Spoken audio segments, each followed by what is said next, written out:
Ici, il n'y a pas d'enlèvement. Ici, il y a des martyrs.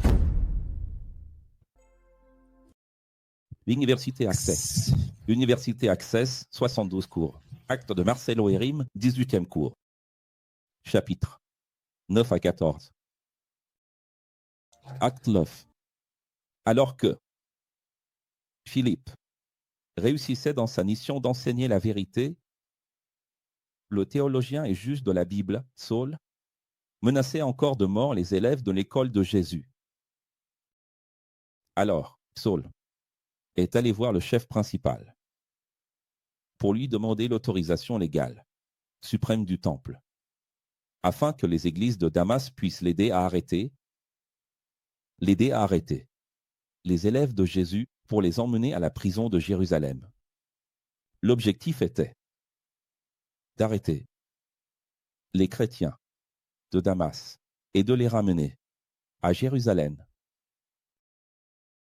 Ayant obtenu l'autorisation légale, je veux que vous fassiez attention à quel point Anécaïphe était content de Saul, car il accomplissait la partie difficile et violente qu'il n'était pas capable de faire eux-mêmes. Ayant obtenu l'autorisation légale du temple principal entre ses mains, alors qu'il arrivait déjà à Damas, en Syrie, soudain, une lumière très forte venue du ciel brilla autour de lui, au point qu'il tomba par terre. Ne pouvant plus voir, il entendit une voix qui lui dit « Saul, Saul, pourquoi me persécutes-tu » La première chose que tu dois démystifier ici, c'est une bêtise qu'on raconte dans les églises. À savoir qu'avant, il s'appelait Saul et qu'après sa conversion, il est devenu Paul, tout comme Simon serait devenu Pierre. Pilier 6, Pierre, lui, a vraiment reçu un nouveau nom, qui signifie petite roche. Et donc, quand il a dit sur cette pierre, il parlait déjà de la grande roche, c'est-à-dire lui-même, la roche Jésus. Nous sommes de petites pierres. On va mieux comprendre ça quand on arrivera à la première épître de Pierre, chapitre 2. D'accord? D'accord. Oui. Mais ici, il y a une confusion. Alors les gens disent, il était Saul. Et ensuite, il est devenu Paul, et il faut l'appeler Paul parce qu'il n'est plus Saul. Rien de tout cela. Son nom en hébreu est Shaul, qui correspond à Saul, Cholo. Et Paul, c'est en grec. C'est comme Messie et Christ, c'est la même chose. Donc, tout simplement, l'un est en grec, l'autre en hébreu, c'est absurde. Tu peux l'appeler Saul toute ta vie. Personne n'a changé son nom. Parfois, tu verras Luc l'appeler Saul, parfois tu verras Luc l'appeler Paul, parce que ça revient au même. Non? C'est vrai. Oui. Et tu vois, Dieu a souvent cette habitude de répéter 2 fois, comme je le dis toujours. Quand il veut réprimander quelqu'un, avec ce côté un peu pastoral, il appelle 2 fois, n'est-ce pas? Saul, Saul, pourquoi me persécutes-tu? C'est très typique de Dieu, cette façon de dire Caillou, Caillou, Saul, Saul, Pierre, Pierre, n'est-ce pas? Saul a demandé, mais je ne sais même pas qui tu es. La voix a répondu, je suis Jésus. Quand tu persécutes mes disciples, c'est moi que tu persécutes.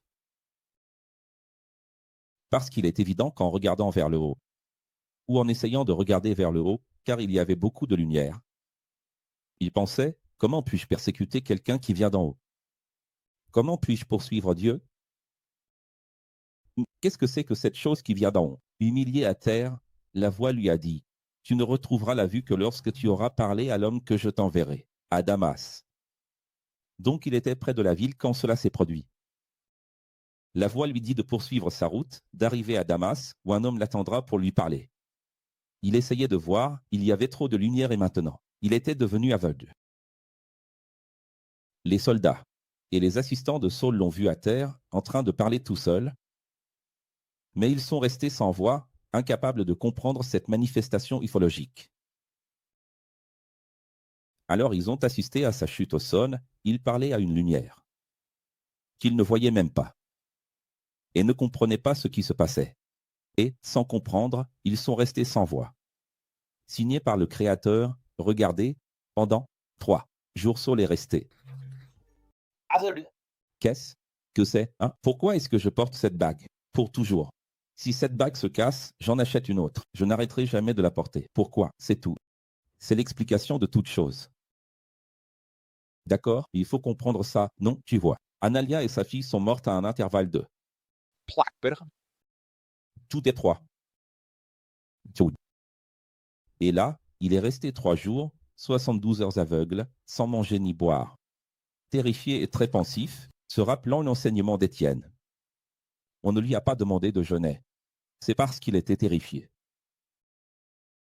Il ne pouvait ni manger ni boire. Imagine, comment était sa vie, comment il a été élevé. Et maintenant, ce qu'il était en train de comprendre, n'est-ce pas? Et il se mettait à réfléchir, pourquoi ai-je écrit ici que c'est moi? Me souvenant de l'enseignement d'Étienne, c'est évident. S'il y a bien une chose à laquelle il pensait à ce moment-là, c'était à l'enseignement d'Étienne. Le seul homme qui a été capable de lui faire changer d'avis. Qui lui a fait réfléchir sur la vie. Vous savez, cette personne qui est tellement intelligente, tellement cultivée, que rien ni personne ne le fait réfléchir. Mais tout à coup, tu rencontres quelqu'un qui te fait réfléchir. C'était Étienne, sauf qu'Étienne est mort, sur son ordre. Et il n'y avait plus Étienne maintenant pour poser des questions. Un élève de l'école de Jésus, en Syrie, appelé Anania.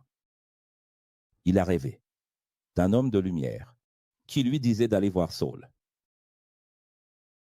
Mais Anania a eu peur à cause de la réputation de Saul et il a douté de ce qu'il avait vu en rêve. Alors, une voix, alors qu'il était réveillé, a dit à Anania, « Vas-y, Anania, car j'ai choisi Saul pour enseigner aux autres nations et à leurs dirigeants, ainsi qu'aux Juifs.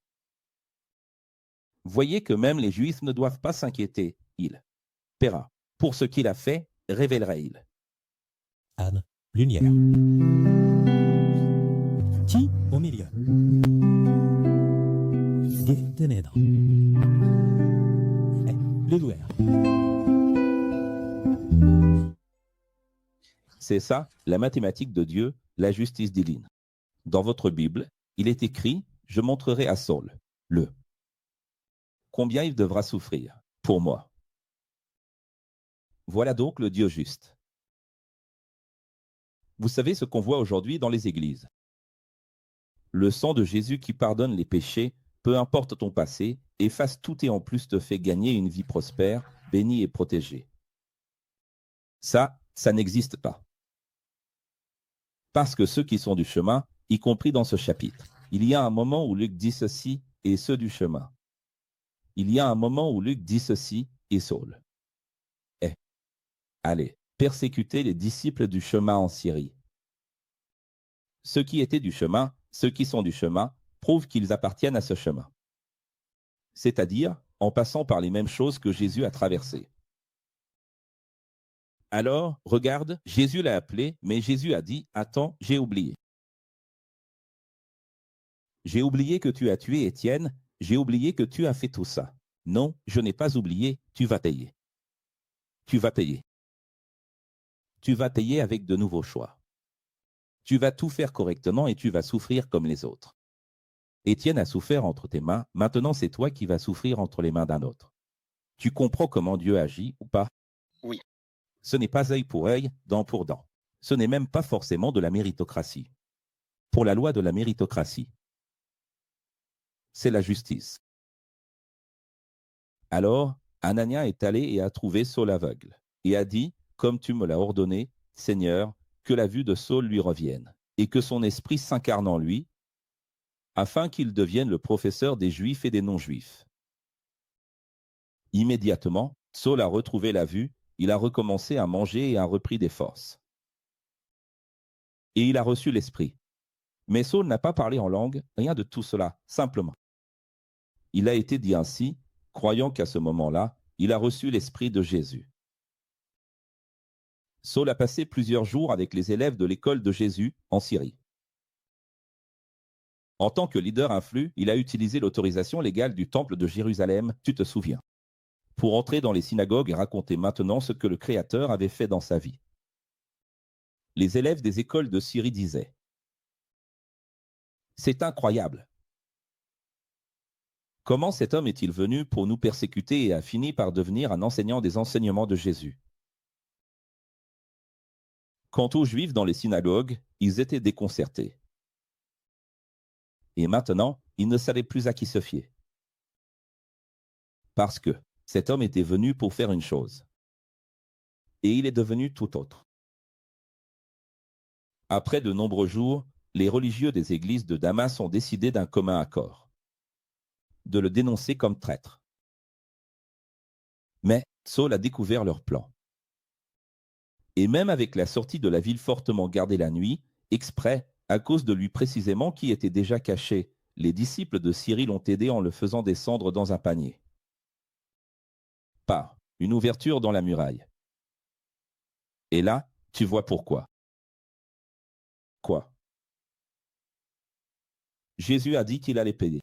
Il l'a dit à Anania, il va payer. Il commence déjà à payer. Tout ce qu'il a fait à l'Église, il commence à le payer. Il ne fait que commencer.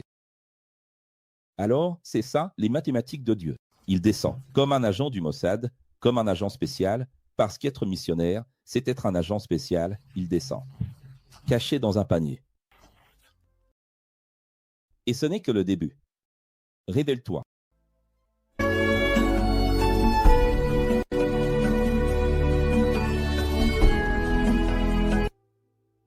Maintenant, le persécuteur devient persécuté. Pourquoi? Parce qu'il est sur le chemin. Quel chemin?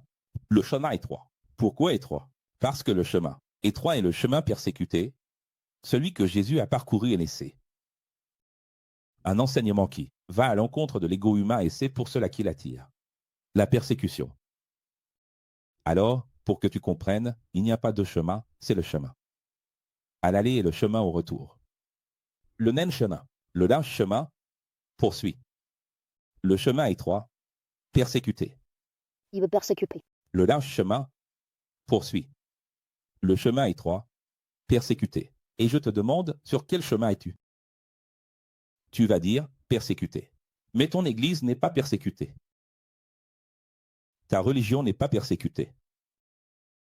Alors, tu dois te répondre à toi-même aujourd'hui devant Dieu. S'il n'y a que a raison, si tu as raison, si tu as raison, tu dois être sur le chemin. Et le chemin doit être persécuté.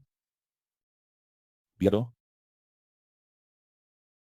Lorsqu'il est arrivé à Jérusalem, impatient, il a essayé de se joindre à l'école avec les élèves et les professeurs de Jérusalem, mais tous avaient peur de lui, ne croyant pas qu'il soit vraiment un élève, mais plutôt un infiltré.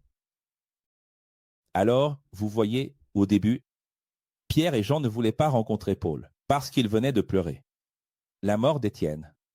Et ils ont choisi, rappelez-vous, ils ont élu Étienne comme diacre, qui est un serveur, qui est une personne immense, pour l'amour de Dieu, comprenez pourquoi il va distribuer de la nourriture, de l'argent, pour les repas.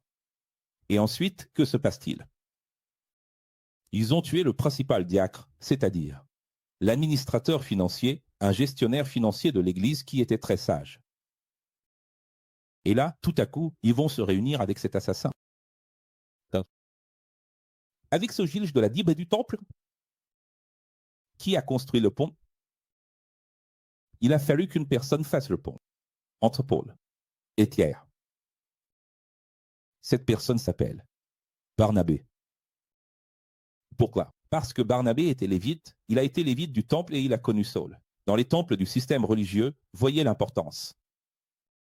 Il a été le seul à croire en sa métanoïa, qui lui a fait confiance, parce qu'il le connaissait.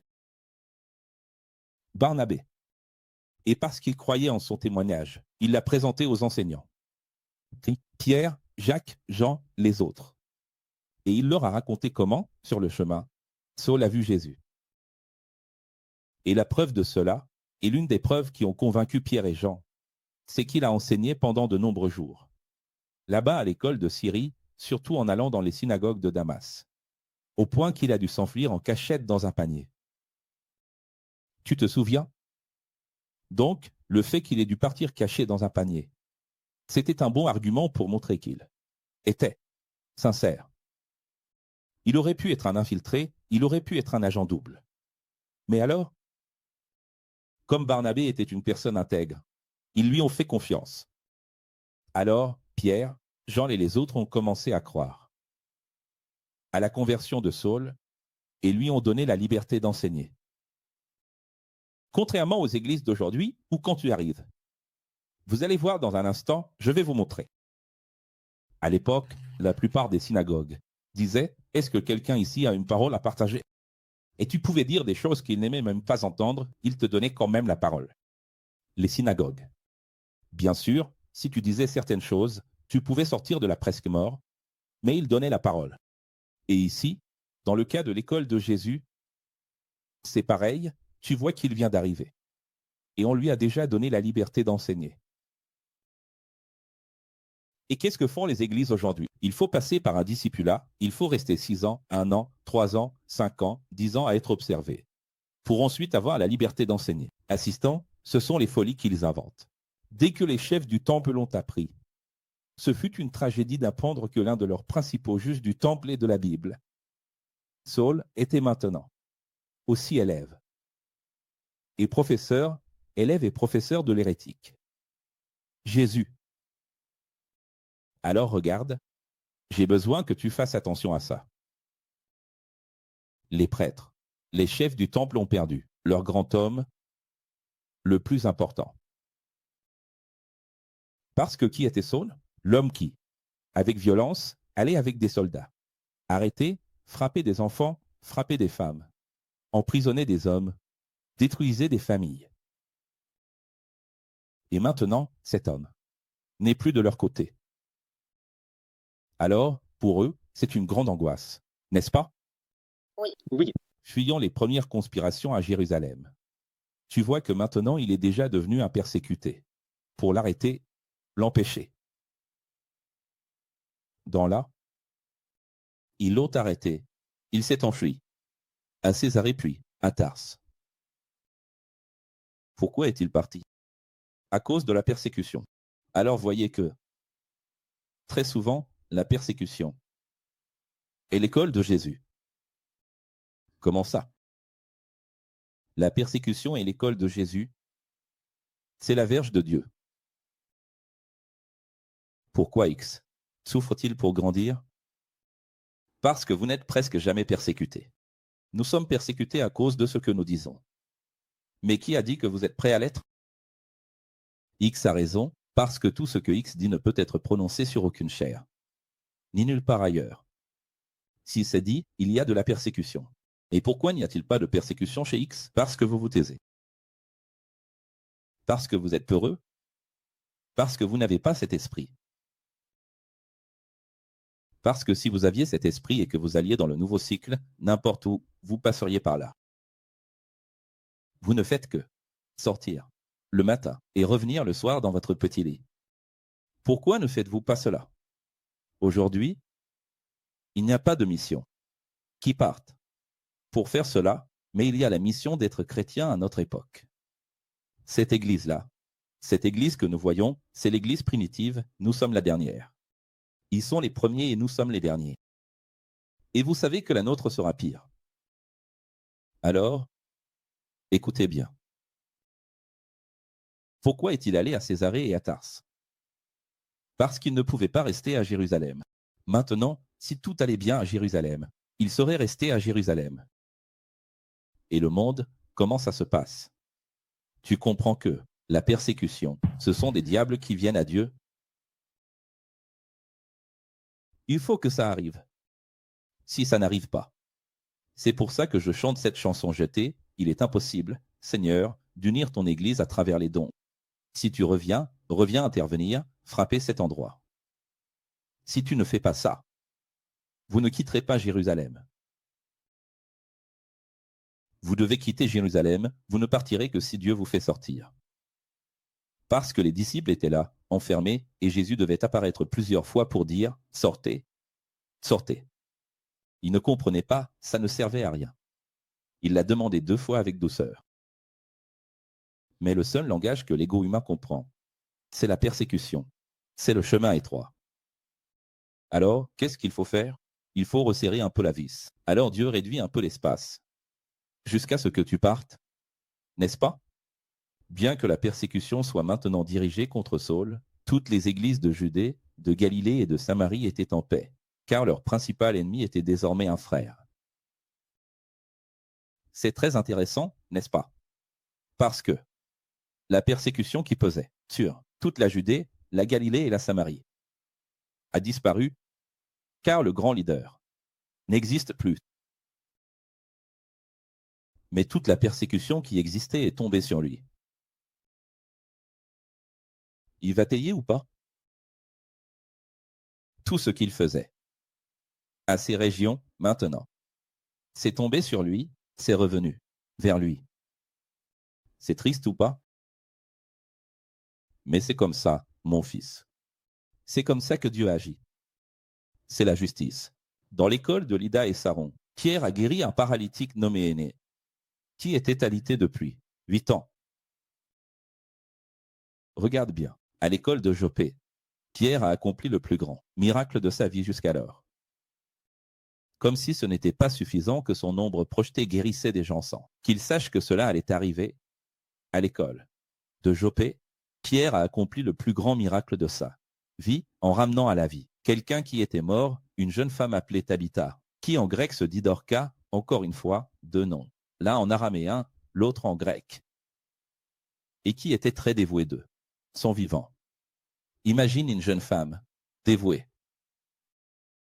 Une maladie est survenue et elle est morte. Et Pierre s'y rendit, pria pour elle, et fit comme Jésus avait fait pour la fille de Jaïru.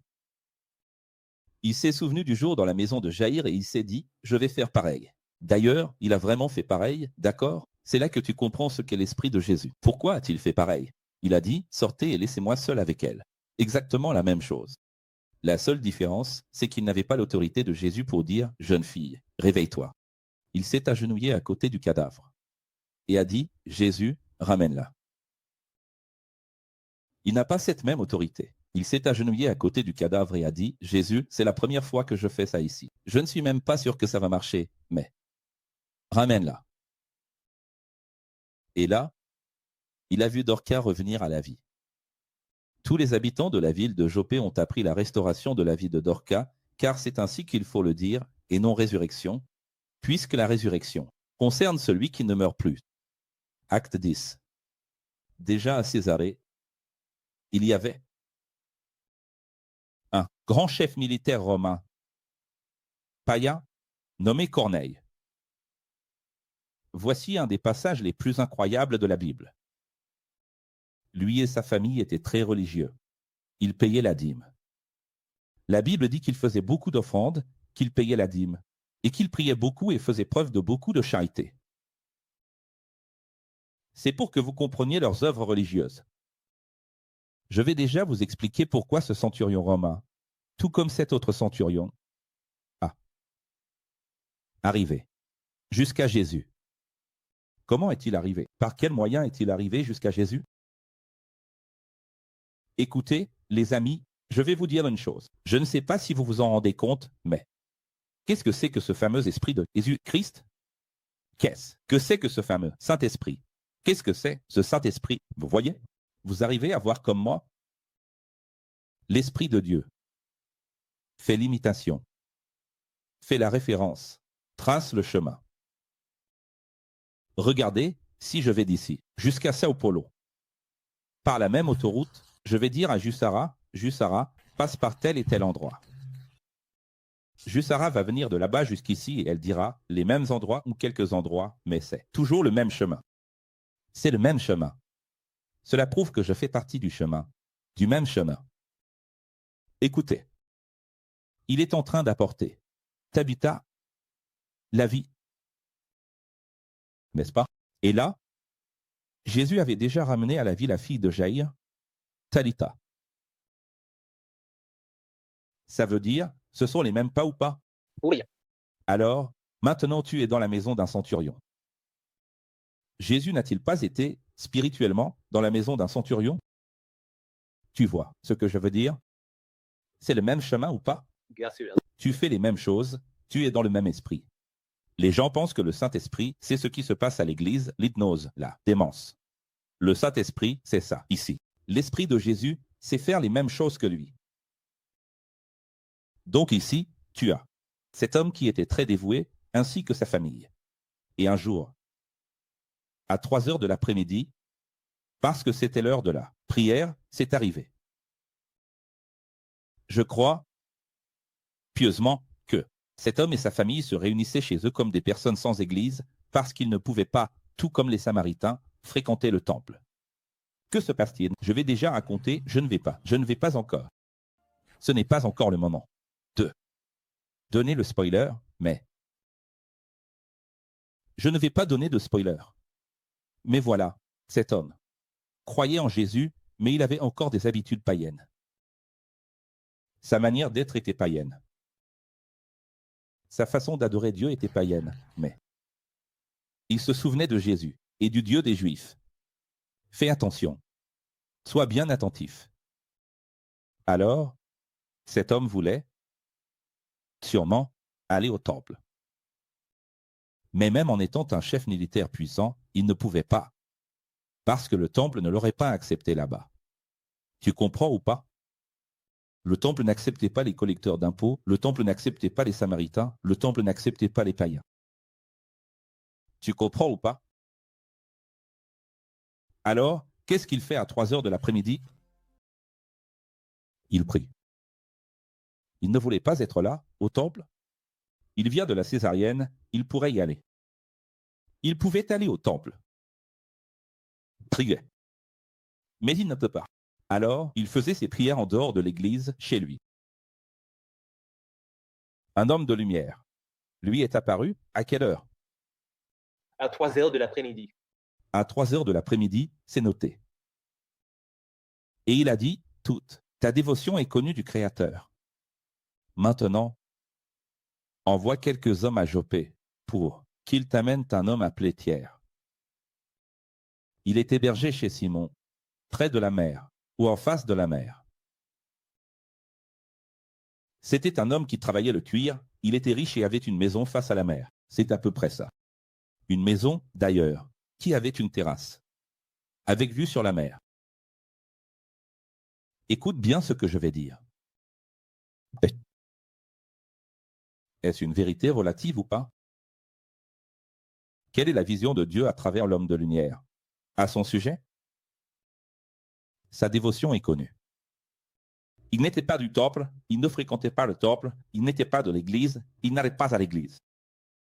Mais sa dévotion, ainsi que celle de sa famille, était connue. Il n'appartenait à aucune église, à aucune religion.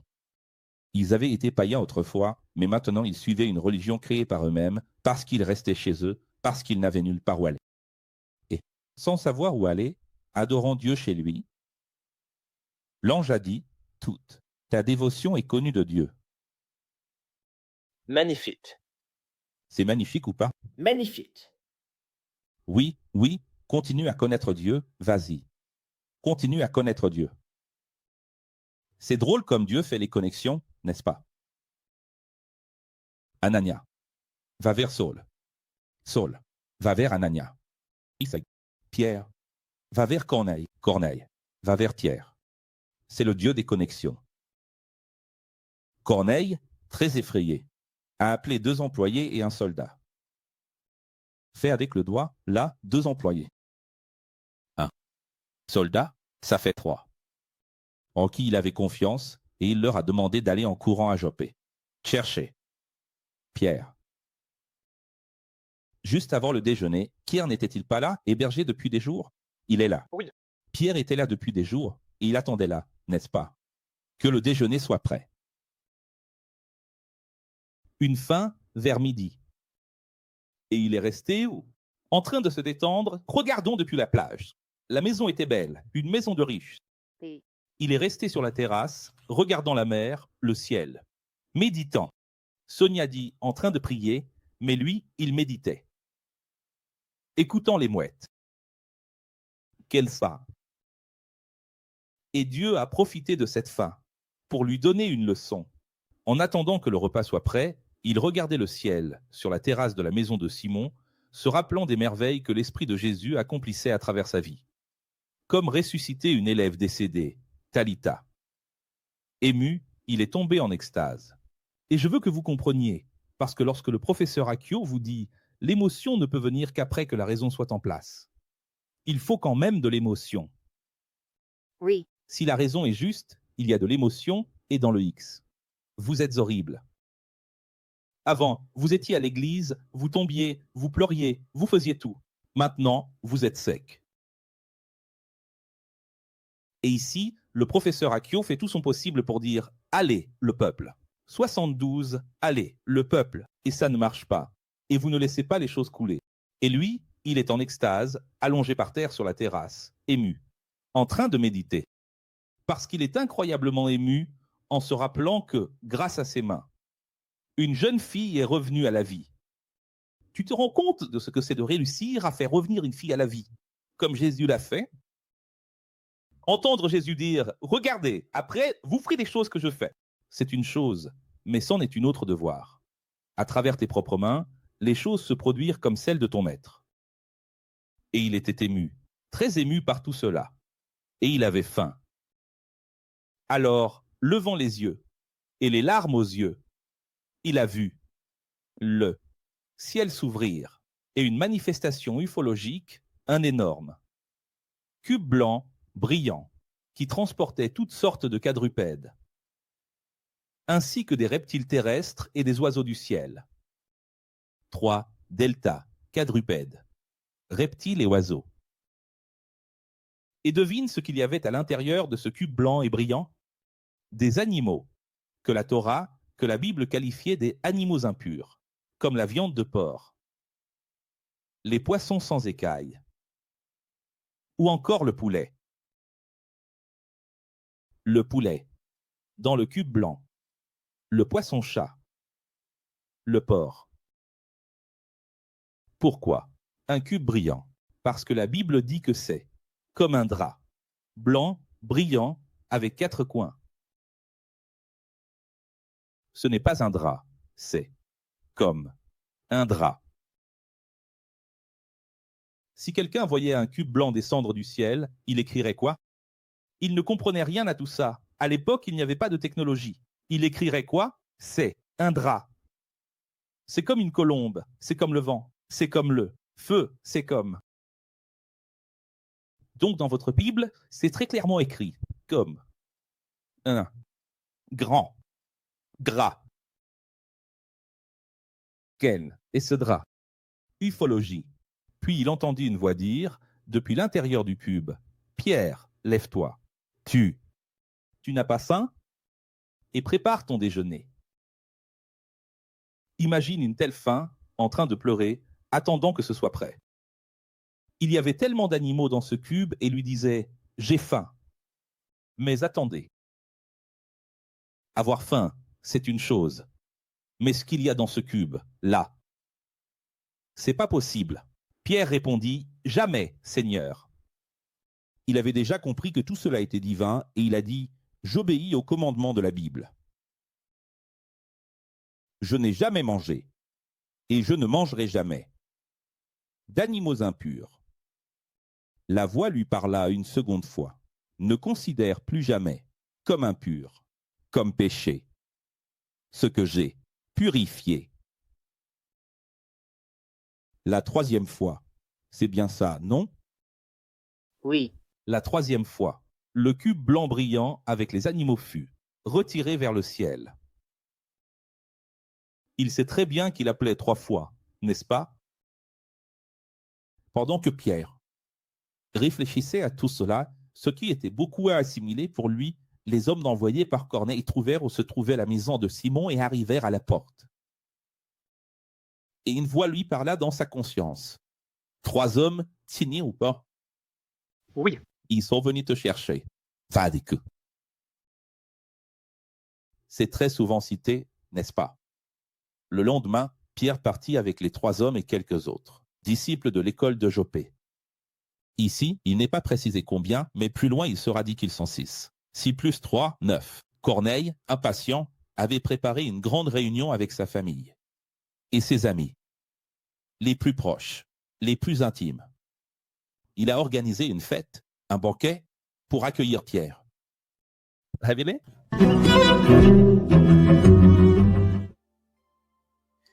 La tradition du 1er siècle raconte que ce chef militaire a aidé à la crucifixion de Jésus, mais qu'en étant témoin des signes qui se sont produits là, il a commencé à le suivre, sans fréquenter l'école de Jésus avec les disciples, et sans pouvoir fréquenter le temple des Juifs.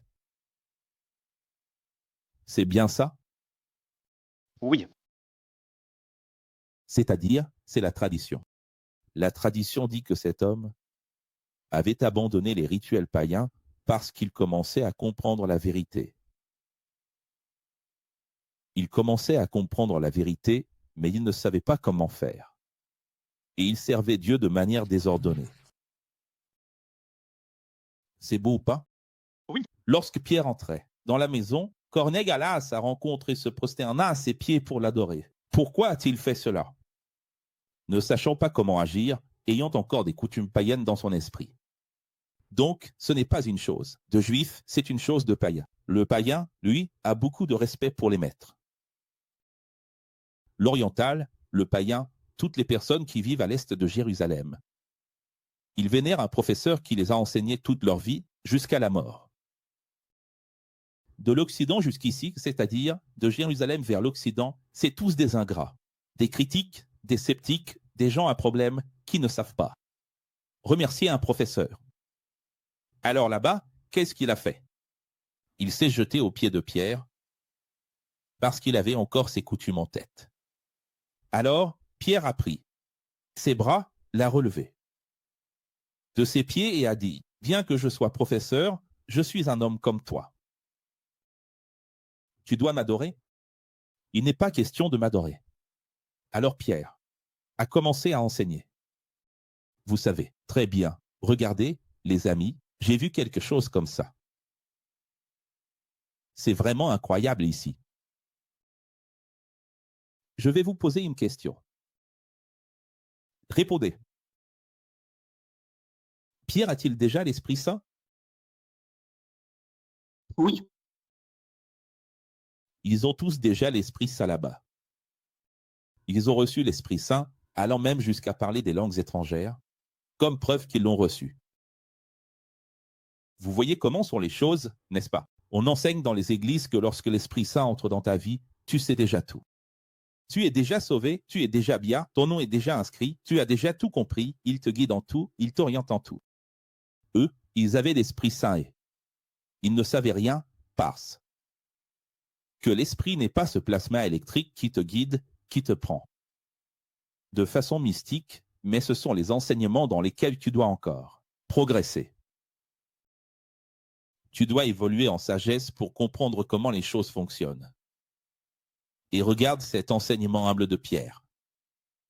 Tu sais ce que Pierre a dit? Il a dit, « Je ne suis pas encore un homme comme toi. » Il était anéanti. Ce jour-là, Pierre était au bout du rouleau. L'ego de Pierre était détruit. Tu veux voir? Vous savez très bien qu'un juif ne devrait pas être ici, assis avec des païens, en train de dîner avec eux, ou même de rendre visite à un païen. Même ça, ce n'est pas permis. Même après avoir marché avec Jésus pendant 3 ans et demi, et avoir été professeur dans son école, je n'ai compris cela qu'il y a quelques heures. Ce n'est que maintenant que j'ai compris que Jésus est venu apporter une nouvelle Bible. Il y avait là le cube blanc, brillant de la nouvelle Bible. Et il n'existe pas de païen, profane, impur, laïque ou indigne. Parce que jusque-là, qu'est-ce que Pierre avait appris toute sa vie, depuis l'enfance? Païen, hérétique, blasphémateur, profane, pécheur, impur, laïque.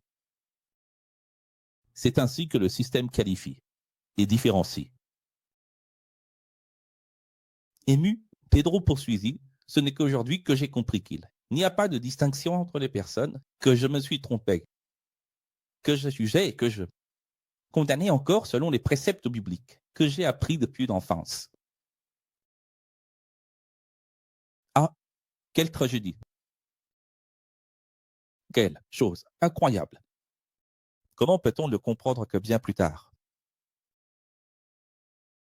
Je vais vous dire, Pedro n'a toujours pas compris. Donc, ceci est un passage pour ceux qui savent apprécier. Un piège que seuls les sages voient. Parce que la plupart ne vont pas me comprendre. Oui, avant-hier, j'ai payé une formation. Pour mettre à jour mes connaissances en SEO, je l'ai mise à disposition ici pour Luisa, pour Ananda, pour Werneck, ils vont la suivre avec moi. Et ils vont apprendre quels sont les outils, l'un des premiers outils que j'ai découvert dès le premier jour de là. Un excellent cours donné par un professionnel. Il a dit, écoutez, en ce moment, l'algorithme veut que vos 3 premières secondes soient incroyables, que les gens ne décrochent pas. Et que le titre, la description, le nom, tout doit être très simple et très facile, et il faut utiliser la ponctuation, c'est ce que les gens aiment voir, c'est ce qu'ils aiment entendre, c'est ce qu'ils recherchent. C'est-à-dire, c'est comme ça, l'algorithme fonctionne pour l'ego. Vous allez me dire, professeur, pourquoi n'y a-t-il que 600 familles qui regardent en direct alors qu'il y en aura 10 000 demain, et au maximum 50 000 dans 5 ans? Pourquoi? Peut-être plus. N'est-ce pas? Le premier cours, à l'université, comptait 130 000 personnes, mais ensuite ça diminue. Qui est resté jusqu'à la fin? Ce que j'essaie de dire, c'est pourquoi? Parce que l'algorithme ne sert qu'à flatter ton ego. C'est ce que tu aimes, que l'algorithme approuve. Donc, tout ce qui est difficile à comprendre, l'algorithme écarte. Et quel est le lien que je fais ici?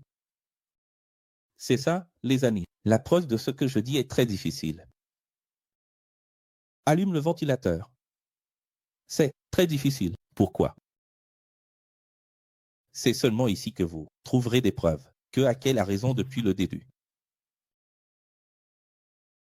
Quand je dis qu'ils ont tiré au sort, c'est faux.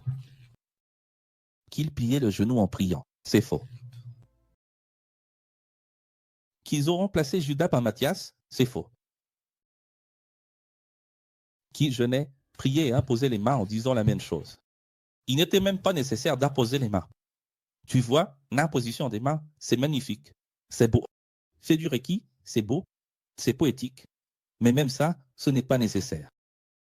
Parfois, c'est comme je dis, tu sais, quand on va à la pêche, ce qui arrive très rarement, quand ça ne mord pas, on essaie tout, on change d'appât, on n'en met plus sur l'hameçon, on tente une autre idée, on va à droite, à gauche, on déplace le bateau, on convainc le capitaine d'aller ici ou là, on fait ci, on fait ça. Tu fais tout ce qui est en ton pouvoir pour réussir à attraper quelque chose. Mais quand ça mord, comme je vous ai montré ici avec le bateau-mer, les gens attrapent du poisson, même sans appât. Oui. Ils lancent juste, prennent l'hameçon et ramènent le poisson, parce que ça mord, parce que c'est le bon moment. C'est ça que je veux dire. À cette époque-là, ça mordait, à ce moment-là, Dieu intervenait. À cette époque-là, il n'était pas nécessaire de dire « et au nom de Jésus-Christ 3 fois », et en posant ma main sur toi, et en mettant de l'huile et de l'eau pour être sûr, pour que ça ne rate pas. T'as besoin. Quand Dieu intervient, tu n'as rien à faire. Rien que le fait de passer, les choses se produisent. Mais Londres. Et aujourd'hui, comme ça ne marche pas, il faut mettre plus d'eau, plus d'huile, crier plus fort, répéter, se lever, s'asseoir, recommencer, parce que ça ne fonctionne pas. Tu comprends? Et là, cette prise de conscience de Pierre, même avec le Saint-Esprit, qu'il avait tort, ça prouve quoi? Que beaucoup de choses étaient fausses. Alors les gens disent, la Bible est sacrée, c'est écrit dans la Bible, c'est la parole de Dieu et c'est tout. Qui est à quel pour aller à l'encontre de ça?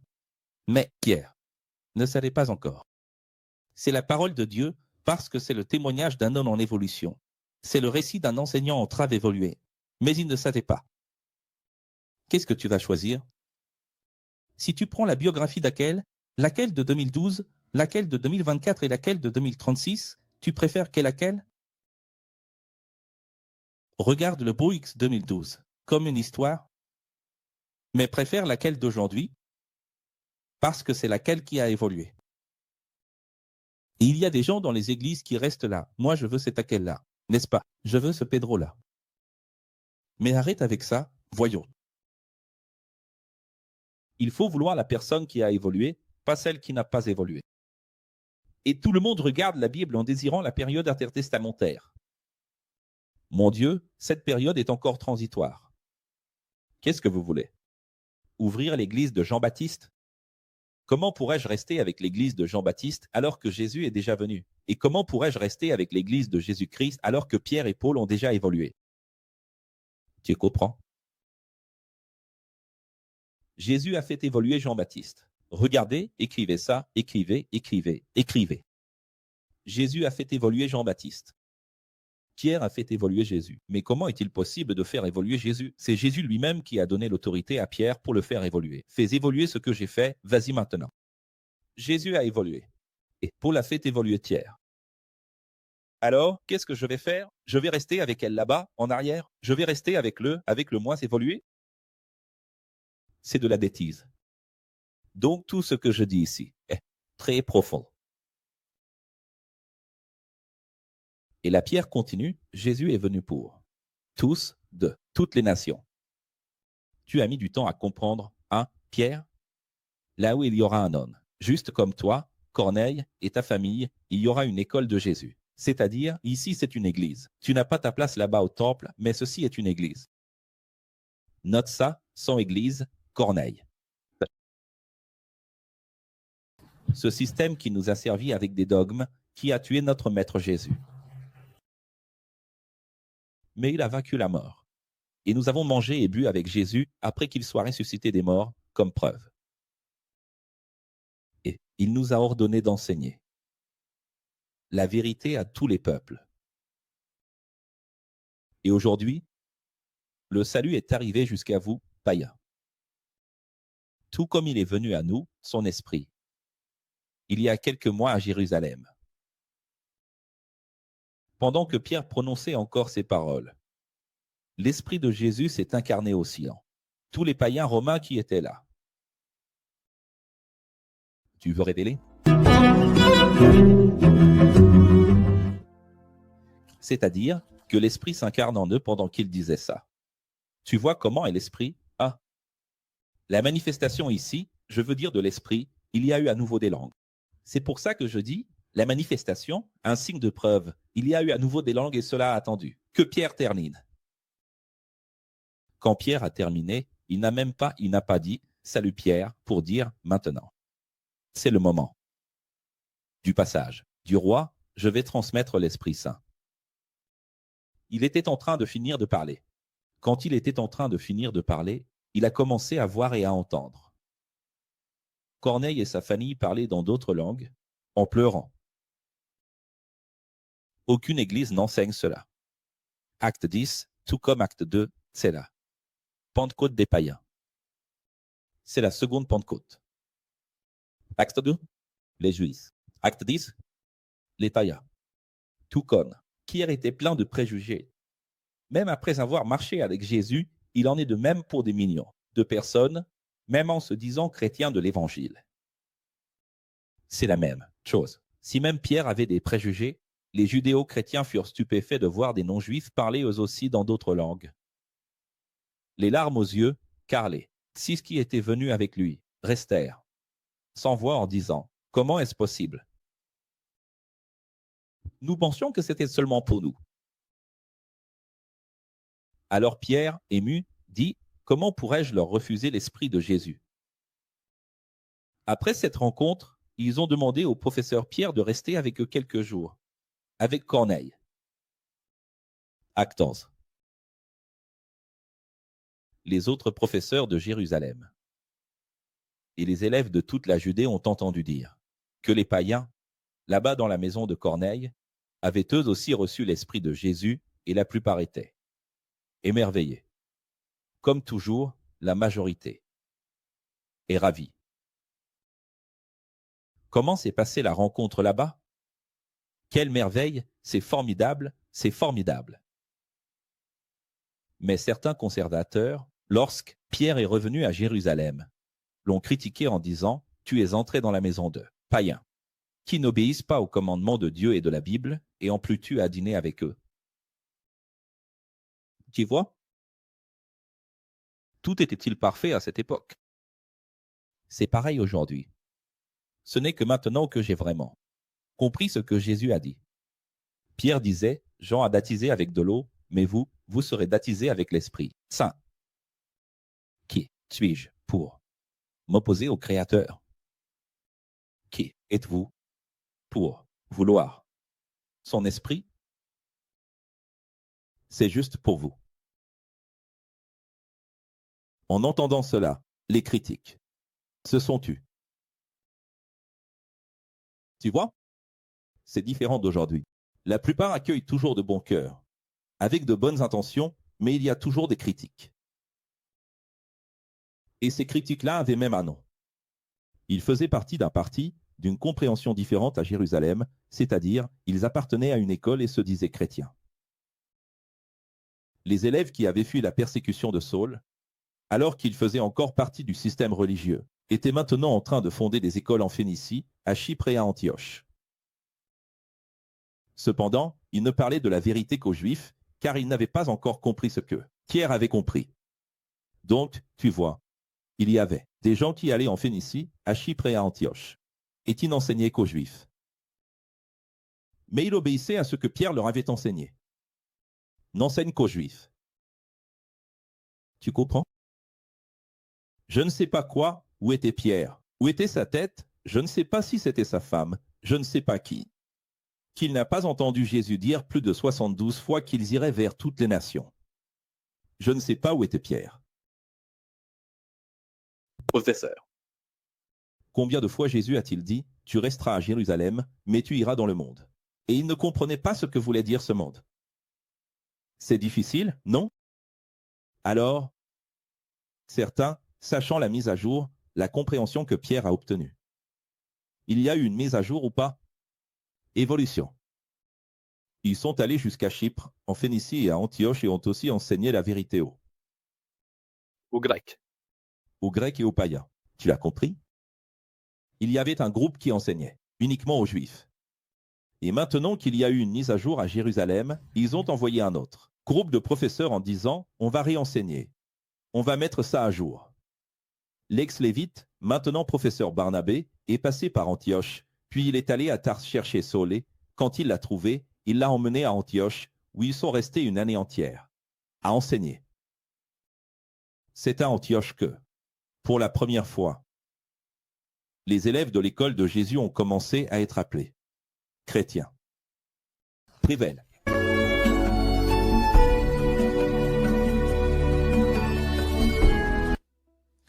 Regarde maintenant. La grande tribulation, la jetée dans le NT, le Nouveau Testament, la jetée des prophéties. Dans l'Église du 1er siècle.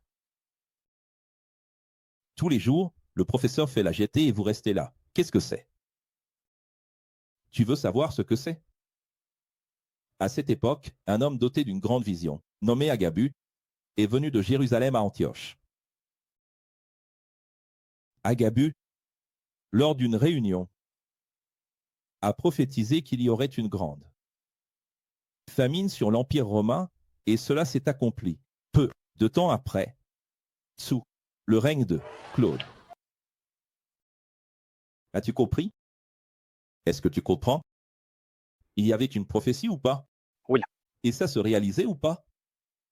Oui. Et ils étaient à jour en géopolitique ou pas? Ah. Ils étaient au courant de la géopolitique ou pas? Oui. Tu vois? Et toi, tu restes là à faire la fine bouche. Alors, Barnabé et Saul ont organisé une grande collecte à cause de cette prophétie, demandant à chacun selon ses moyens financiers, et ils ont envoyé une aide importante aux élèves qui souffraient de la faim. En Judée, par l'intermédiaire de quelques enseignants responsables de la distribution de l'argent. Ta Bible parle de presbytre, mais il s'agit simplement d'hommes dignes de confiance. Responsable, il n'y a pas le titre officiel de presbytre avec un badge. Ni d'ancien non plus. Et je l'ai dit. Le service, tout est faux, tout est faux. Et nous, on ne fait pas ça ici chez X, très rarement, quand il y a une tragédie. On fait ça au niveau national et on le fait toujours au niveau local. C'est-à-dire, régionalement, on le fait. S'il y a une tragédie, n'est-ce pas? Oui. Ici, c'est une grande famine. Des temps difficiles, des temps différents, le gouvernement n'aidait personne, on mourait. Le roi Hérode a fait arrêter, chapitre 12, certains disciples de Jésus et a fait exécuter un autre martyr. par l'épée. Jacques, le frère de Jean. Et l'intention était de tuer Pierre, surtout le principal leader, pendant la distraction de la fête religieuse des pains sans levain. Afin de plaire au chef du temple, vous allez tout comprendre. Pierre a été arrêté. Et, comme il savait que la première fois il s'était échappé de façon inexplicable, tu te souviens. À la manière du Mossad. Maintenant, il était gardé par 4, maintenant il était. Il a été gardé par 4 escouades de 4 soldats chacune.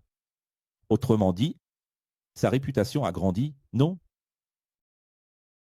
Comment a-t-il pu s'échapper la dernière fois alors qu'il n'y en avait que 2? Alors maintenant, on va mettre 4 escouades de 4 soldats chacune. C'est bien ça? Qu'est-ce que voulait Hérode? Tuer Pierre, qui est le principal remplaçant de Jésus. Tout comme Jésus pendant la Pâque, c'est ça le chemin. Le chemin de Jésus. Mourir comme son maître, à la Pâque. Est-ce que le moment est venu? Il vient à peine de commencer. Ici, nous sommes 1 an et demi après Jésus. Il vient à peine de commencer, il va déjà mourir? Le jour du jugement, Pierre dormait menotté entre 2 soldats, des menottes en fer, Lorsqu'un homme de lumière a illuminé la prison, il a touché Pierre pour le réveiller et a dit, vite, lève-toi. Aussitôt, les menottes sont tombées de ses poignets. Regarde comme c'est divin. Au-delà du temps, de l'espace et de la matière. Pierre l'a suivi, sans savoir que ce qui se passait par l'intermédiaire de l'ange était réel, car il avait l'impression de rêver. Donc il était confus. Il s'est dit, et maintenant? Imagine se réveiller dans une prison comme ça. Encore une fois. Un ange de choc va le sortir de prison, encore une fois. Ça va rendre le système fou. Non. Et à chaque fois, la prime sur sa tête augmente. Il devient de plus en plus célèbre. Donc il était confus, il se demandait, est-ce que je suis dans un hologramme, une réhologrammation, qu'est-ce que c'est que ça? Maintenant, je ne sais même plus si je suis vraiment réveillé. Ils passèrent la première et la deuxième garde et arrivèrent à la porte de fer qui menait à la ville. Celle-ci s'ouvrit d'elle-même devant eux, et ils passèrent. Une fois sortis, ils marchèrent le long d'une rue. Et soudain l'homme de lumière disparut. Il l'avait guidé hors de la prison. Et, alors qu'il était déjà dehors, l'ange disparut.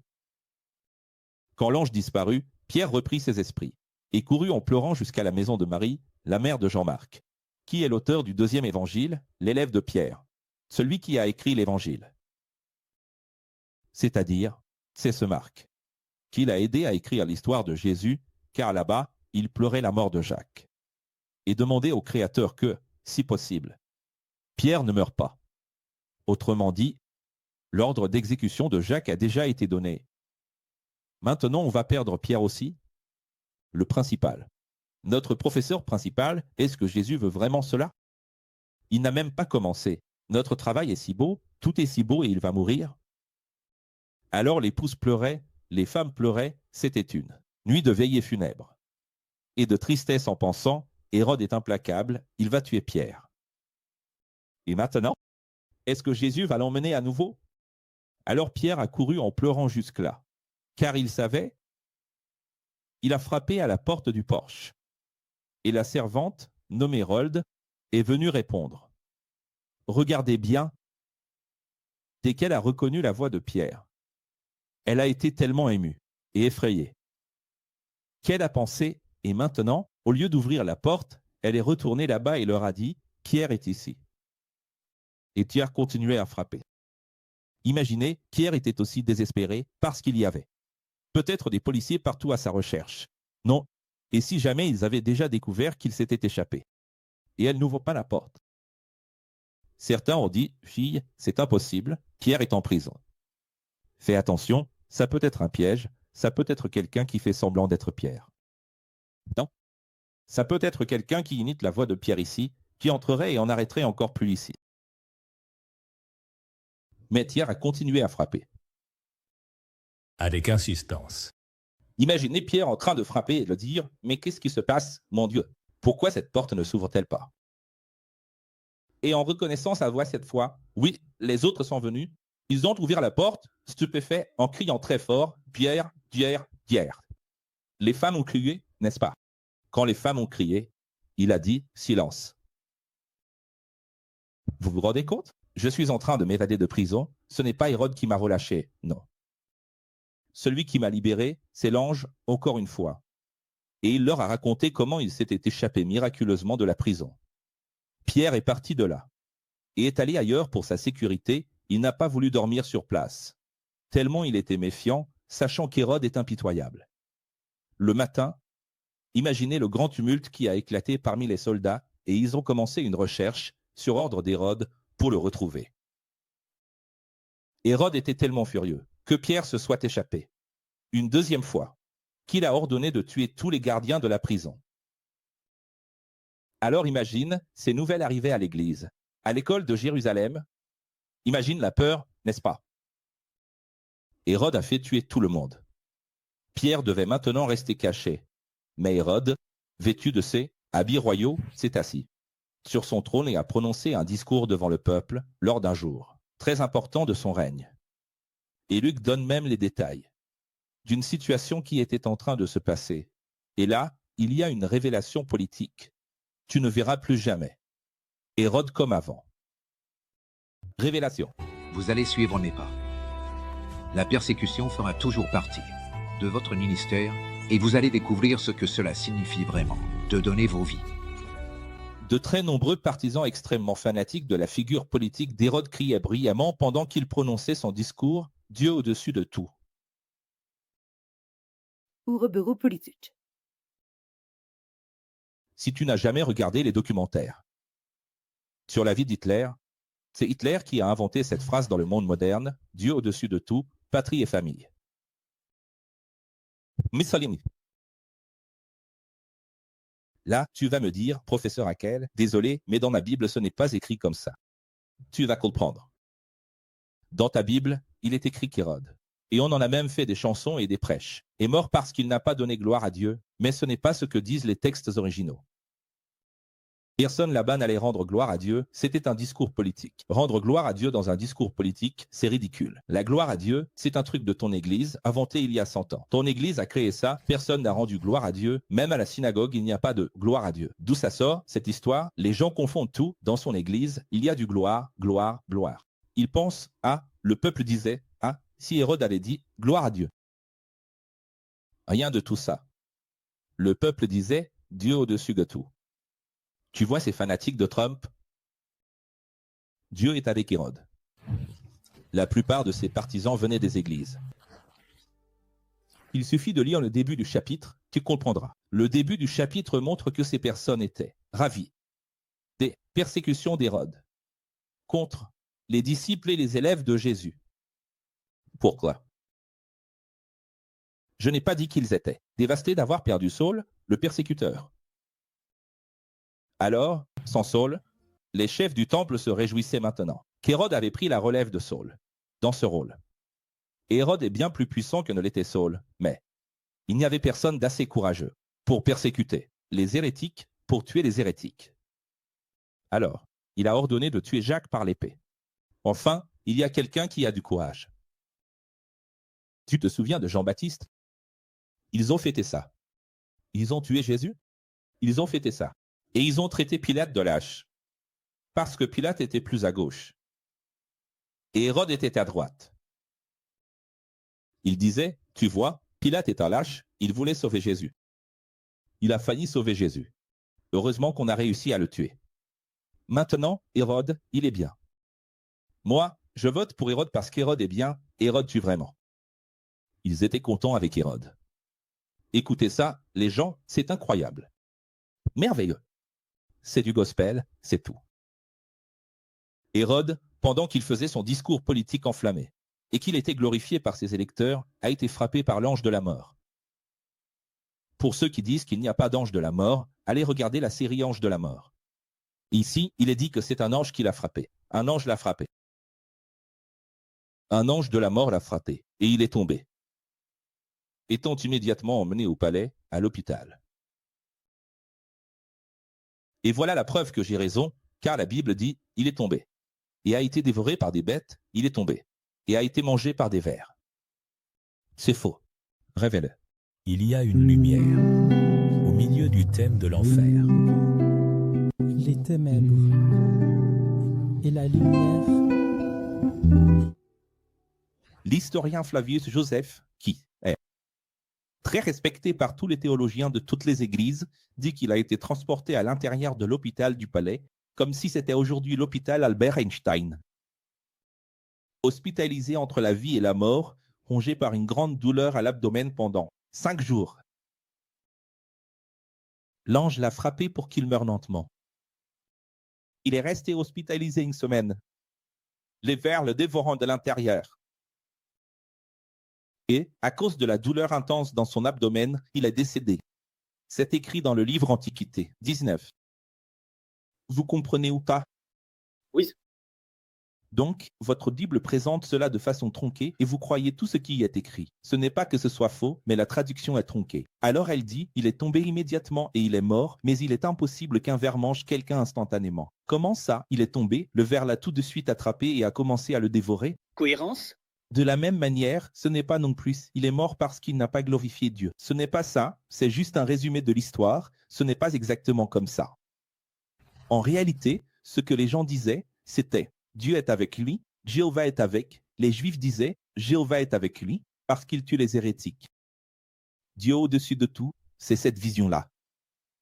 La patrie, la famille, l'Église, il est de notre côté, il est dans notre système, il partage notre vision politique, il partage notre vision conservatrice, il est pour la Bible, il est pour la parole de Dieu, il est conservateur. Hérode faisait, et il faut bien comprendre une chose, Hérode ne tuait des chrétiens que parce que cela fonctionnait politiquement. Il voyait qu'il gagnait le soutien populaire, alors il tuait. Comprenez cela? Voyez comme rien n'a changé. L'histoire est la même, les choses sont les mêmes, c'est la même histoire, c'est la même chose. Regardez, si vous vous fiez seulement à votre Bible, vous ne comprendrez jamais ce qui s'est réellement passé. Mais maintenant tout est devenu clair, n'est-ce pas?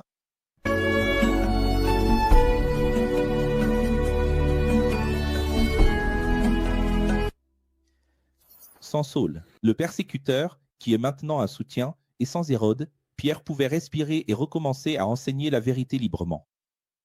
Regardez ce que Dieu fait. Pourquoi l'ange de la mort a-t-il tué Hérode? L'homme du banc de la Bible. Pourquoi? Pourquoi Dieu a-t-il tué Hérode, l'homme du banc de la Bible, ce H ici? Pourquoi Dieu l'a-t-il tué? Parce que sinon, Pierre serait mort. Donc cela concernait tout le monde. Et parce que cela concernait tout le monde et allait nuire à tout le monde, celui qui a voulu s'en mêler est mort. Tu vois, à l'école d'Antioche, chapitre 13, il y avait comme enseignant Barnabé, Siméon Niger, Lucius de Cyrène et Manaën, qui avait été élevé avec qui? L'homme politique décédé, Hérode. Avec Hérode décédé et Saul. Donc ici, il y avait même un professeur qui avait été élevé par Hérode. C'est-à-dire, il a fait partie du système politique, du système religieux. Il venait de la maison d'Hérode et maintenant il était professeur en Jésus. Un jour, ils décidèrent de choisir parmi eux Saul et Barnabé, avec l'aide de Marc, élève de Pierre, pour la difficile mission d'aller dans les synagogues juives de différentes parties du monde et d'enseigner la vérité sur Jésus, le Christ. Ils partirent, traversèrent de nombreuses villes jusqu'à ce qu'ils arrivent à Paphos. Et là, ils rencontrèrent un médium guérisseur appelé Élima, connu sous le nom de Bar-Jésus, fils de Jésus. Il était le mentor spirituel du gouverneur Sergius Paulus, un homme très cultivé et intelligent, qui voulait en savoir plus sur ce que Saul enseignait. Alors, ayant entendu parler des choses que Saul enseignait, il dit « Amenez-le-moi ». Surtout, pas seulement à cause de ce que Saul enseignait, mais aussi à cause de qui ils étaient. Parce que, qui est Barnabé? Un lévite. Et qui est Paul? Un juge de la Bible. Imaginez une personne qui était lévite du temple et qui est maintenant professeur de Jésus. Imaginez une personne qui était juge et théologien du temple du Sanhédrin et qui aujourd'hui est professeur de Jésus. Ça attire l'attention. Alors, je voulais savoir qui ils sont. Appelez-les. Saul a commencé à enseigner au gouverneur. Alors, ici, il y a, tu vois, les gens sortent du système. Aujourd'hui, ils détestent les politiciens, ils détestent tout. Si tu ne t'en souviens pas, dans Acte 9, quand Jésus a parlé à Anania et a parlé de Saul, là, quand Jésus lui parle, il dit ceci, « Je te veux pour toutes les nations, pour les Juifs et pour les rois de la terre. » Il a été appelé à parler aux gouvernants. Nous n'avons pas à fuir les gouvernants, nous devons leur parler. Saul a commencé à enseigner le gouverneur, mais, voyant qu'il arrivait à le persuader avec sagesse, pris de jalousie, il a commencé à critiquer. Voilà, ici. Il manque un point ici. Saul a commencé à enseigner le gouverneur, mais Élima, voyant qu'il arrivait à persuader le gouverneur avec sagesse, voyant que Saul arrivait à persuader le gouverneur avec sagesse, pris de jalousie, le médium, le mentor spirituel du gouverneur. Il a commencé à critiquer et à perturber pendant que Saul enseignait. Maintenant, c'est corrigé. Tu vois? Oui. Regarde bien. C'est ça, ces choses sont incroyables. Le monde n'a absolument pas changé. Si vous ne le savez pas, Lula a des mentors. D'un banda, de candomblé, que Jean-Jacques amène là-bas. Michel avait des mentors qui sont des pasteurs de l'église baptiste. Tout dirigeant d'une nation a des mentors spirituels. Poutine là, Netanyahou a des rabbins. Poutine a un grand mentor spirituel, qu'on a déjà montré ici. Oui. Tu comprends? Tout le monde a un mentor spirituel. Vous vous souvenez d'eux? Celui qui me suivait là-bas, celui qui est mort aux États-Unis, le Lauro de Carvalho, le mentor de Bolsonaro. Et qui est le mentor de Trump? C'est Steve Bannon. N'est-ce pas? Tu comprends? Donc, ici, c'était un homme qui était, disons, l'auditeur, l'accompagnateur spirituel, le prêtre. C'est-à-dire, imagine cet Élima. Il trompait les gens et vivait de ça. Il vivait dans le luxe, en disant que les esprits lui parlaient. Les esprits m'ont dit que tout va bien se passer, gouverneur. Ce genre de choses. Il vivait de ça, de tromper les gens. Et le gouverneur était content. Mais ce jour-là, quand Saul a commencé à enseigner, le gouverneur, il s'est rendu compte que Paul était vraiment doué dans ce qu'il faisait et il a commencé à être jaloux, à critiquer et à mettre des bâtons dans les roues. Tu vois? Alors, Saul a regardé dans les yeux du mentor spirituel et a dit, « Homme, ta conscience est malveillante. Et tu ne fais qu'abuser le gouverneur avec tes techniques mensongères. Si je dis la vérité, que tu deviennes aveugle pendant un certain temps, comme signe et preuve, pour le gouverneur et tous ceux qui sont ici présents. Regarde, c'est ça. Les temps d'interférence, c'est comme ça, non? Tu as des courages pour tout, hein? Tu sais ce que Dieu fait. Et tu es juste, tu n'abuses pas du pouvoir que tu as. Immédiatement, le mentor est devenu aveugle et a dû tâtonner, être guidé par la main pour pouvoir s'asseoir. Il a dû tâtonner et être guidé par la main pour pouvoir s'asseoir. Le gouverneur Sergius, voyant tout cela, parce qu'il y a une chose que tu dois comprendre. Pour l'étaler à la racine, hein, parce qu'aujourd'hui, j'ai vécu une situation comme ça, je ne peux pas dire quoi. Mais les filles ici vont le savoir plus tard, peut-être qu'elles comprennent maintenant, si ce n'est pas le cas, après le café à mi-corps, elles comprendront. Mais vous connaissez la situation d'une personne importante dans la vie qui a un mentor spirituel. Je ne sais pas si vous allez comprendre. Je ne peux pas en parler maintenant. Et donc, à chaque fois que je veux parler, il y a une sorte de dispute entre moi et le mentor. C'est le galère. Tu comprends? C'est ça, j'ai besoin de comprendre comment les choses fonctionnent. Ça marche comme ça. Mais, quand tu vois que le mentor devient aveugle, à quoi pense le gouverneur? Le pouvoir qui est en Paul est plus grand. Tu comprends pourquoi il a demandé ça? Ça l'a touché en plein cœur? Non. En voyant cela devant lui, il a été impressionné. Il a cru. À l'enseignement de Saul. Ils sont donc partis voyager vers d'autres villes. Et avant que je parle samedi, on doit conclure ce sujet du gouverneur Sergio Paulo, l'homonyme de Saulo. Oui, avec cette merveille, n'est-ce pas? C'est-à-dire, il est devenu aveugle seulement pour un temps, mais juste assez pour que le gouverneur y croie.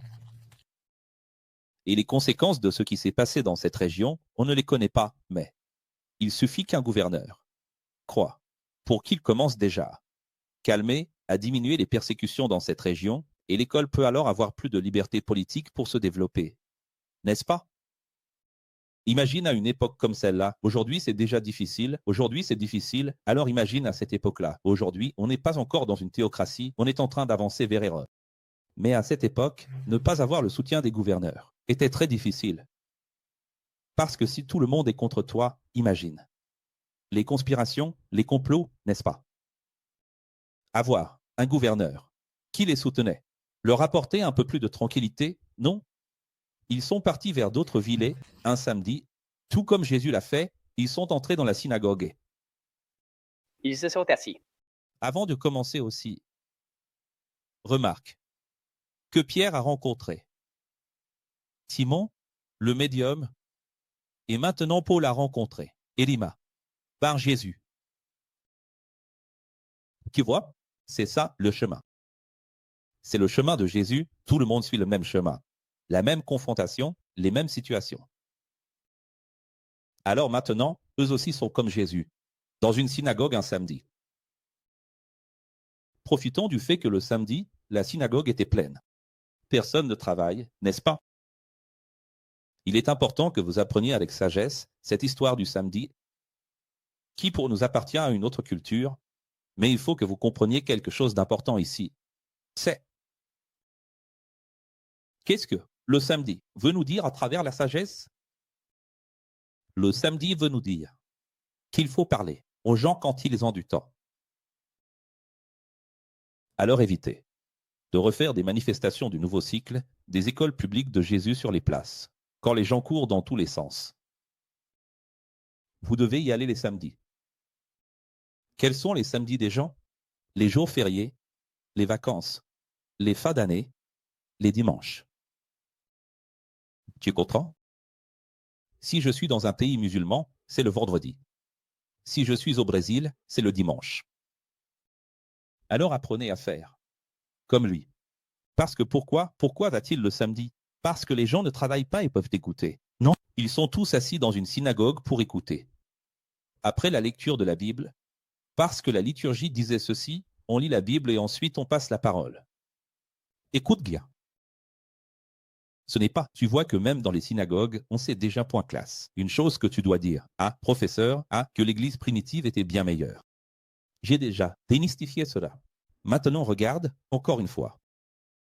Qu'est-ce qui est mieux, l'église primitive ou la dernière église?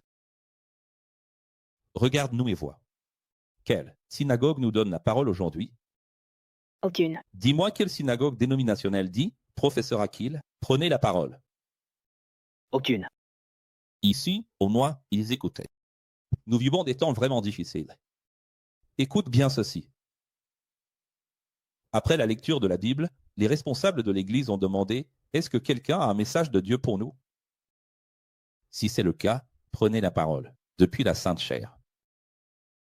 Profitons de l'occasion, la Bible dit que Saul s'est levé. Il a levé la main avec son corps, regarde. Je veux. La parole. Il a commencé à parler, frère religieux de cette Église. Oui, c'est vraiment magnifique, non? Parce qu'il est allé à l'église un samedi et on lui a donné la parole. Combien de fois y suis-je allé, moi?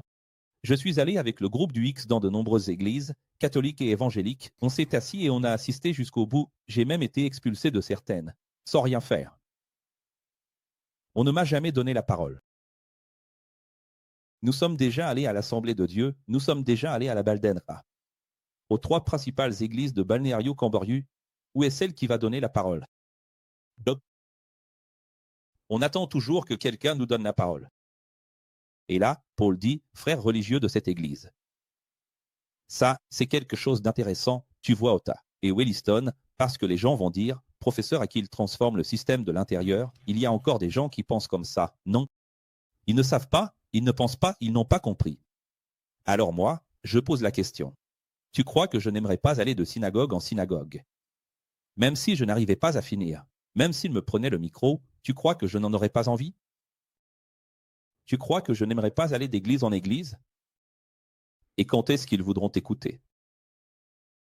Regarde, profitant de l'occasion, Saul leva la main et dit, frères religieux de cette église. Révélation? Que c'est beau, de la même manière qu'Étienne l'a fait le jour de sa mort. Et de la conversion réelle de Saul, maintenant Saul fait la même chose. Il enseigne. Toute la première Bible, allant des Hébreux, en Égypte jusqu'à Jésus. C'est vraiment incroyable. Ce que j'ai appelé conversion réelle. Tu prends Actes 6 et 7. Il y a 50 versets d'enseignement résumant ce qu'Étienne a dit. La vision holistique. Tout l'Ancien Testament. Oui ou non? Oui. Maintenant, Paul fait la même chose. Maintenant, Paul va traverser les mêmes choses, le même chemin qu'Étienne a parcouru un jour. Il va tout enseigner, des Hébreux en Égypte jusqu'à Jésus. Sa Bible va avoir 40 versets, presque de la même longueur que celle d'Étienne. Et il commence tout au début, jusqu'à arriver à Jean-Baptiste, puis à Jésus. Alors, tu sais ce qui s'est passé? Il a fini par conclure. Le message de cette façon, je vais directement à la conclusion. Il a dit, tous les samedis, vous lisez la Bible, mais vous ne la comprenez pas, car vous rejetez la vérité. Chaque samedi, la Bible est ouverte ici, vous parlez des prophètes. Vous citez les psaumes, mais vous ne comprenez pas que cette Bible que vous lisez ici fait référence à celui que vous avez tué, à celui que vous avez fait mourir. À la fin de l'enseignement, Saul et Barnabé quittaient la synagogue. Et certains voulaient en entendre plus sur la vérité le samedi suivant. Imagine les pasteurs et les prêtres envieux. Le samedi suivant, ils ne sont pas venus seuls, ils ont invité d'autres personnes. Beaucoup sont venus écouter Saul et Barnabé.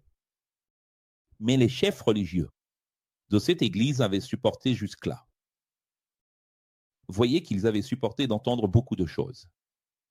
Mais en voyant la foule le deuxième samedi, ils furent remplis de jalousie et commencèrent à les contredire publiquement, pour semer la confusion parmi les fidèles. L'Écriture dit exactement cela par la bouche de Luc. Ils ont commencé à essayer de semer la confusion parmi les fidèles. Et qu'est-ce qu'ils font? Ils font toujours comme ça, ils n'attaquent pas directement. Quand ils voient qu'ils sont en train de perdre le public, alors ils essaient de semer la confusion. Alors Paul et Barnabé ont répondu avec courage, d'abord, vous, membres des églises, auriez dû connaître la vérité, mais maintenant que vous la rejetez, nous irons vers les païens. Eux, ils accorderont de la valeur. Et beaucoup de juifs et de païens sont devenus des disciples de Saul et Barnabé. Cependant, les dirigeants de cette église ont incité les femmes de prière, qui étaient aussi juges dans la ville, car c'est comme ça, n'est-ce pas, les procureurs, les magistrats, les juges font partie de l'église, à utiliser la loi municipale pour expulser Saul et Barnabé de la ville. Si tu as regardé le clip de X intitulé Creder Fidli, tu verras les images des avocats de l'église Assemblée de Dieu de Criciúma, des députés. Alors là où nous sommes avec nos banderoles, nous montrons du doigt, parce qu'ils ont été envoyés par le pasteur principal pour que nous quittions les lieux. Alors ils envoient un avocat, ils envoient, eux, des agents de sécurité, ils envoient un député, ils envoient le fils du pasteur est venu, puis un autre pasteur est venu aussi. Tu comprends? C'est la même histoire.